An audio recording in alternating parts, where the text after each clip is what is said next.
বিশেষ একটা কথা কই, নিজের এক্সপিরিয়েন্স। জোর করে ঠেলে কখনো কাউকে আমি আর বুদ্ধি দেব না। আর কাউকে জীবনে দাঁড়ছিট করে বলতেছি, আর কাউকে আমি জীবনে কারো বুদ্ধি দিতে আমি রাজি নেই। ভালো হোক খারাপ হোক কাউরে বুদ্ধি আমি দেব না না না। পরিস্থিতি শিকার। আমি আর কিছুদিন আগে কাউকে বুদ্ধি দিয়ে এত পরিমাণ কষ্ট লাগছিল, তারা এত পরিমাণ আমারে খারাপ করেছিল, তারপরও তখন আমি আমার ওয়েবসাইটে একটা ব্লগ লিখেছিলাম যে আমি ইচ্ছে করে কারোর বুদ্ধি দেব না। কেউ যদি বুদ্ধি চাই সেটা অন্য কথা, কিন্তু কারো উদ্যোগ করে গিয়ে আমি বুদ্ধি দেব না। এটা আমি আমার ব্লগে আমি তুলে দিলাম। আমি আর কাউরে বুদ্ধি দেব না। সেই ব্যক্তি আমি আজকে আবার সেই পরিস্থিতিতে পড়ে গেছি, সেটা আমার মায়ের সাথে। মানে আমি বুদ্ধি দিতে গিয়ে আমি নিজেকে বড় কথা শুনতে হলো, যেটা আমি কোনোদিন শুনিনি। মার মুখ দিয়ে আমি কখনো এইরকম কথা কোনোদিনও শুনিনি, যে আসলে সত্যি এটা আমার আবার শিক্ষা দিল, আমি কাউরে বুদ্ধি দেবো না। নিজের বুদ্ধি আমি নিজেই কাজে লাগাতে পারলে লাগাবো, নাহলে আমি কাউরে বুদ্ধি দেব না। 1000বার বললাম আমি কাউরে বুদ্ধি দেবো না। কানে মোড়া দিলাম, আল্লাহ কানে মোড়া দিলাম, এই কানে মোড়া দিলাম, আমি কাউরে বুদ্ধি দেব না। বুদ্ধি দিয়া যাবে না, আমি দেব না। আর কাউরে বুদ্ধি আমি দেব না। নিজের আপন লোক হোক কাউরে বুদ্ধি আমি দেবো না ভাই। এই বুদ্ধি দিলে যে এত পরিমাণ খারাপ হতে হয় তার কাছে, এত পরিমাণ খারাপ হতে হয় তার কাছে। সত্যি কথা, এটা বুদ্ধি আমি কাউরে দেব না। হে আল্লাহ, আমার এটুকু তৌফিক দান করো আল্লাহ, আমি কাউরে জন্য বুদ্ধি না দিতে চাই। উদ্যোগ করে কাউরে বুদ্ধি দেওয়া যায় না তার সামনাসামনি। হে আল্লাহ, এতটুকু এটা যদি আমি বুঝতে পারি,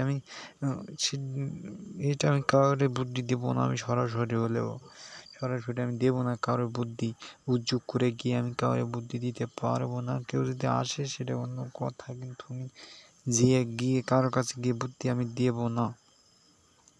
এই কপাল টিপতেছি, মাথার চুল ধরে টানতেছি, এইভাবে বলে দিলাম আজকে। যদি এটা অসম্ভবভাবে মনে থাকবে, আল্লাহ এটা মনে করিয়ে দিও, কাউরে যেন বুদ্ধি না দিতে হয় আমার। আল্লাহ, উদ্যোগ করে গিয়ে আমি কাউরে বুদ্ধি দেব না। এই বাড়ির পাশে অন্ধকারে বসে বই দিলাম আজকেরা, আমি কাউরে বুদ্ধি দেব না। আল্লাহ, এতটুকু তুমি আমার দান করো আল্লাহ। বুদ্ধি দিলে যে এত পরিমাণ খারাপ হতে হয় মানুষের কাছে, উদ্যোগ করে। এমনি কেউ যদি বুদ্ধি ছুঁতে যায় সেটা অন্য কথা, কিন্তু কারো উদ্যোগ করে গায়ে পড়ে কারোর বুদ্ধি দিব না না না।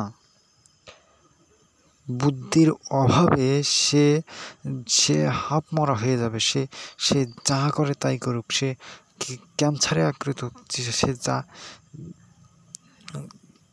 সে যাই হোক, সে ওষুধ খাক না খাক, সে কাজ করে বা না করে, তার ভবিষ্যৎ যাই হোক, সে প্রেম করুক কি না করুক, যত বন্ধু বান্ধব আছে এদেরকে আমি কারোর বুদ্ধি দেব না। উদ্যোগ করে গিয়ে আল্লাহ, এতটুকু তবে আমার দান করো আল্লাহ।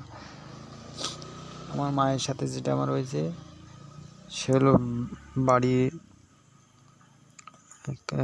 রান্নাঘরে তালা দেওয়া। এখন এইটা নিয়ে আমি কইছি কেন তালা দিছি, তা আমারে কয় রান্নাঘরের দরজা খোলা থাকে হ্যান ত্যান, আর একটা ভাবি আছে বাড়ি, এই নিয়ে হয়েছে। যাই হোক, আমি এটা আর কইতে চাচ্ছি না। তারপরে আমি এটা বলতেছি, শুধু মা কেন, কোনো পাপের, আমার যদি আপন কলিজার মানুষ হয় তাকে আমি কোনোদিন উদ্যোগ করে গিয়ে আমি বুদ্ধি দেব না।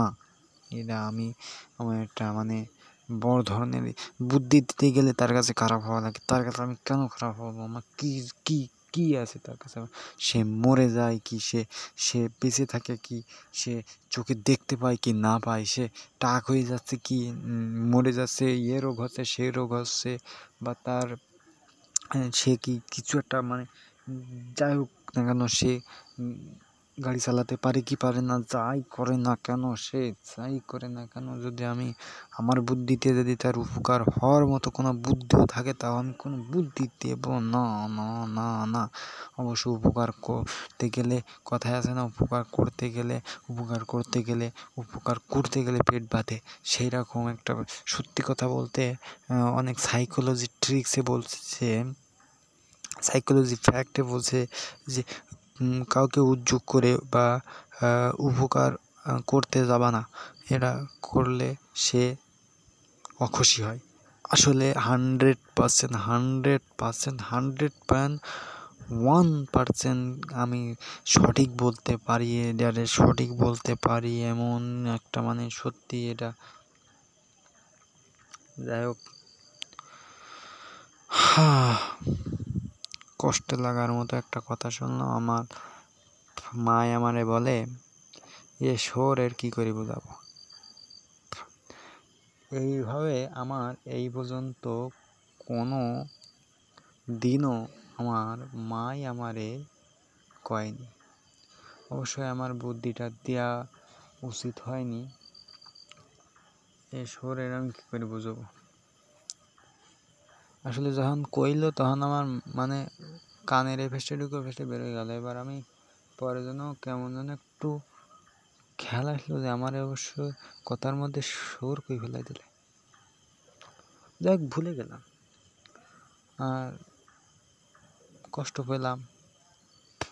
আর নিজেরে আমি আসলে সত্যি কথা বলতে আমি নিজের উপর দুর্বল আছি। হয়তো আমি বুদ্ধি কেন দিতে গেলাম এখান থেকে, হয়তো 2-3 মাস আগে আমি একটা ব্লগে লিখছিলাম যে আমি কাউরে বুদ্ধি দেব না আমার ওয়েবসাইটে। আমি অবশ্যই এটা আমি স্মৃতি হিসাবে বলেছিলাম যে আমি আজকের বললাম, এটা লিখে রাখলাম যে এটা যেন আমার মনে থাকে। সেই জিনিসটা আমার মনে নাই, সেই জিনিসটা আমি ভুলে গেলাম। আবার একটা পরিস্থিতির শিকার হলাম, আজকে আবার ভিডিওতে বলতেছি। নিজের ওয়েবসাইটে তো লেখা আছে, ওটা ইনশাল্লাহ বহুদিন থাকবে, নিয়ে যাব ওইভাবে। আর ভিডিওতে বলে দিলাম আজকের তারিখ মনে হয় তো 23-24 তারিখ হবে, এপ্রিল 2024। ভালো এটা কষ্টজনক হয়, আর যেটাই হোক না কেন আমি আর কাউরে কখনো বুদ্ধি দেব না। আমার সামনে কেউ অন্যায় করুক, আমি এতদিন আমার ধারণা ছিল আমার সামনে কেউ অন্যায় কাজ করে কখনো রেহাই পাবে না। আমি আমার সাথে অন্যায় করার কোনো প্রয়োজন নেই, এটাও আমি মানি। আমার সাথে অন্যায় করার কোনো প্রয়োজন নেই, আমাকে 2টা বাড়ি মারার কোনো অপ্রয়োজন বা 2টা বাড়ি মারার কোনো কারণ না। যদি আমার সামনে ঘটে যাওয়া কোনো ব্যক্তি যদি কোনো কাউরে যদি একটা বাড়ি দেয় বিনা কারণে একটা বাড়ি দিল, একটা গালি দিল, একটা কোনো কিছু করলো বিনা কারণে, তার 2 গালে 2 থাবা দিল, কেন দিল? এটা যদি হয় সে যদি থাবা দেয় তাহলে ওই ব্যক্তিটা ওই মানুষটারে মারলো, এটা তার অন্যায়। এটা আমার উপর ঘটলো না, কিন্তু ঘটলো হলো সেই ছেলেটার উপরে। কিন্তু এই ছেলেটার হয়ে আমি নিজের মানে মনের মধ্যে আমার রাগ থেকে যাবে, মানে আমার একটা অভিমান থেকে যাবে। এই ব্যক্তিটা এমন, এই ব্যক্তির সাথে আমি কোনো দিনও কথা বলবো না, এই ব্যক্তির সাথে আমি কখনোই কোনো কিছু করার চেষ্টা করব না। এই ব্যক্তিটা আমার উপকার থেকে বঞ্চিত হলো, তার উপকার থেকে আমি বঞ্চিত হলাম। তবে বিশেষ প্রয়োজন সেটা হলো অন্য কথা। এই ব্যক্তিটার সাথে আমার যায় না, এই ব্যক্তিটাকে আমি কখনোই আপন করতে চাই না, এই ব্যক্তিটারে আমি কখনোই আপন করতে চাই না। এই ব্যক্তিটারে আমি চিনে গেলাম, এই ব্যক্তিটা তারপরে অনেক দিন পরে যে দেখা গেল সে বড় ধরনের কোনো ভালো মানুষ হয়ে গেল, তারপরও আমার কিন্তু সেই জিনিসটা মনে থাকবে যে তুই ছেলেটারে 2 কানে 2 থাবা দিয়েছিলি বিনা কারণে মারার জন্য। তোর থেকে আমার পুরোপুরি সম্পর্ক ছিল না, কখনো ছিল না, আর কখনো হওয়ার সম্ভাবনাও নেই, কখনো থাকবো না। এমন একটা ধারণা নিয়ে আমি এতদিন কিন্তু আমি আছি এবং থাকবো ইনশাল্লাহ। আমি কোনো খারাপ ব্যক্তিকে আমি ইনশাল্লাহ কোনো খারাপ আমার চোখের সামনে ঘটে যাওয়া কোনো অন্যায়কারীকে আমি আমার চোখের সামনে আমি কিন্তু অন্যায়কারী অন্যদিকে ভিডিও করা হ্যান ত্যান এইগুলোর কথা আমি বলবো না। আমি চোখের সামনে দেখা ইনশাল্লাহ চোখ রয়েছে, আল্লাহ আমাকে চোখ দিয়েছে। আমি যদি চোখের সামনে ঘটে যাওয়া এবং আমার সাথে ঘটে যায় এমন ব্যক্তিকে আমি সবসময়ের জন্য এড়িয়ে চলবো। আমি তাদেরকে আমি কখনোই আমি নিজের হয়ে আমি তাদেরকে আমি কখনোই আমার নিজের করিব না, এমন একটা ধারণা আমার ভিতরে আছে, আমার ভিতরে থাকবে। এমন ব্যক্তিকে আমি কখনোই চাই না, আমি এমন ব্যক্তিকে আমি কখনোই চাই না আমার নিজের কারোর আপন মানুষ হোক, আমার বন্ধু। অন্যায় ছোট বড় আছে আমার কাছে বা মানুষ, আমি যেটাকে অন্যায় ছোট মনে করি, যেটা আরও 20 জন যদি সেটাকে ছোট অন্যায় মনে করে তাহলে সেটা মাফ করে দেওয়া যায় সেটা। কিন্তু আমার কাছে একটু মিডিল টাইপের একটু বড় ধরনের যেটা, সেটা অন্য মানুষের কাছেও যদি একটু মিডিল একটু বড় ধরনের হয়, যদি আমার সাথে মিল থাকে তাহলে ওই ব্যক্তির সাথে মানে ওই ধরনের অন্যায়কারীর সাথে আমি কখনোই মিশতে চাই না বা মিশবো না। ইনশাল্লাহ ভালো থাকেন।